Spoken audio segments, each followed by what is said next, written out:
confinement to reveal them to anyone. 10. No vice or crime committed for the honor or benefit of the order is held to be a sin. Now these charges were later augmented by others which were collected through testimony from other enemies of the order, and included such assertions as the use of the phrase Ya Allah, which means O Allah, and the adoration of an idol called the head of Baphomet. In fact, the head of Baphomet was not an idol that they worshipped, but represented the receptacle of the intelligence, or the seat of intelligence, the brain. The light, LuciFer, the gift of intellect, primordial knowing, and that is what really the object of veneration was. Philip and his advisors prepared in great secrecy for the descent upon this powerful organization, the Knights Templar, and on the 12th of September, 1307, sealed letters were sent to all the governors and royal officers throughout France, instructing them to arm themselves on the 12th of the next month and open the sealed orders, and to act upon them forthwith by the morning of Friday, October the 13th. And on that date, almost every Templar in France was in the hands of the king's men, and thus was born the legend that Friday the 13th is an unlucky day. And notice that it was October Friday the 13th, the very first October surprise. Hardly one seems to have had any warning, but they did, because before the king acted, the Templars had moved their wealth, their treasure, their holdings out of the country of France. On the day before his arrest, the Grand Master had actually been chosen by the king to be a pallbearer at a state funeral. The secret orders had it that all Templars were to be seized, tortured, and interrogated. Confessions were to be obtained from them. Pardon might be promised only if they confessed, and all their goods were to be expropriated. But the only thing that they really got were the actual real estate property held by the Templars in France and nowhere else. None of the gold, none of their wealth, none of their jewels, none of their treasures, none of the relics that they had recovered from the Holy Land were ever found. The king himself took possession of the temple at Paris as soon as the Grand Master and his knights were arrested. The next day, the University of Paris assembled, together with canons and other functionaries and ministers, and the chancellor declared that the knights had been proceeded against for heresy. 2 days later, the university met in the temple, and some heads of the order, including the Grand Master, were interrogated. They are said to have confessed to 40 years' guilt, whatever that means. Now, whether de Molay and others confessed on that occasion or not, the king was emboldened to publish an accusation in which he called the knights polluters of the air and devouring wolves. A public meeting was called in the royal gardens and addressed by monks and representatives on this subject. Edward II was the son-in-law of the French Philippe, and to him was sent a priest who invited the English monarch to act at once against the order in Britain. Well, Edward almost at once wrote to say that the charges seemed to him to be incredible. But Pope Clement wrote on November the 22nd to London, assuring Edward that the master of the temple had confessed of his own free will, that knights on their admission to the order denied Christ, others had admitted idolatry and other crimes. He therefore called upon the King of England to arrest all Templars within his domains and to place their lands and goods in custody until their guilt or innocence should be ascertained. He condemned them to torture by the Dominican monks under the Inquisition until they confessed their guilt or were dead. Now notice the date, folks. November the 22nd in the year 1307. That's a significant date in our history and has direct bearing, as you will see, many hours down the line. Or you can see right now, if you attend my lecture in San Diego on March the 15th at 8 p.m. at the, let me see here, where is it at?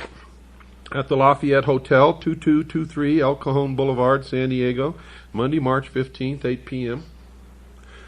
Or you can call Stan and find out how to order our tape, The Sacrificed King, or my Atlanta lecture, which is over 7 hours long, including all of the Kennedy material.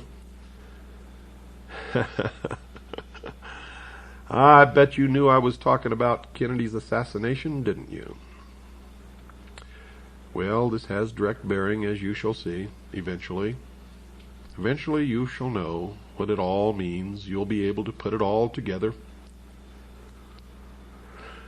Before the King of England received this missive, he seems to have been sorely troubled by the allegations. He wrote on November the 26th to the Seneschal of Agen asking about the charges. On the 4th of December, he wrote to the kings of Portugal, Castile, Aragon, and Sicily asking, quote, what they had heard, and adding that he had given no credit to it, unquote. He wrote to the Pope himself on December the 10th, expressing disbelief of what the French king said, and begging His Holiness to institute an inquiry. Well, folks, by December the 15th, when the papal bull arrived, Edward felt he must act upon it without question. On December the 26th, he wrote to the Pope that his orders would be obeyed, but in the interim, Edward had sent word to Wales, Scotland, and Ireland that the Templars were all to be seized, as in England, but they were to be treated with kindness. On October the 19th, less than a week after they had been arrested in France, 140 prisoners were being tortured by the Dominican Imbert in the Paris Temple. Promises and the rack produced many confessions. 36 of the examinees died during these proceedings. Throughout France, the racks worked overtime and the confessions poured forth. Many good men were crippled for the rest of their life. Many of these were contradictory and confused, and perhaps there is little wonder of that. How many of you could resist even for 5 minutes the tortures of the medieval Inquisition? The Pope now seemed a little uneasy at the arbitrary methods which were being employed. Philip wrote sharply to him saying that he, the king, was doing God's work and rendered accounts to God alone. He offered to turn over all the goods of the Templars to the service of the Holy Land. Clement, still a weakling, merely stipulated that the inquisitions of each bishop should be confirmed by a provincial council, and that the examination of the heads of the order should be reserved to himself. Now we hear a constant succession of confessions and retractions, allegations that the heads of the order confessed completely and spontaneously to the Pope himself. The Pope himself, for some unexplained reason, folks, tried to escape to Bordeaux, but was stopped by the king. Now he was the monarch's captive as well as his creation. Detailed confessions of individual Templars have been kept on record, many of them undoubtedly obtained by extreme racking and other tortures. The Templars who were prepared to defend the order in court were brought to Paris, to the number of 546, deprived of their knightly habits and the sacraments of the Church. They had no means to acquire defense counsel. Their numbers rose to 900, and now they clamored for the presence of the Grand Master, who was held elsewhere.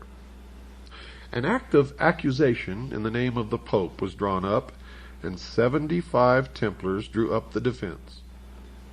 The accusation had it now that, quote, at the time of their reception they were made to deny God, Christ, the Virgin, etc., and in particular to declare that Christ was not the true God, but a false prophet who had been crucified for his own crimes and not for the redemption of the world. They spat and trampled upon the cross, especially on Good Friday. They worshipped a cat, which sometimes appeared in their chapters.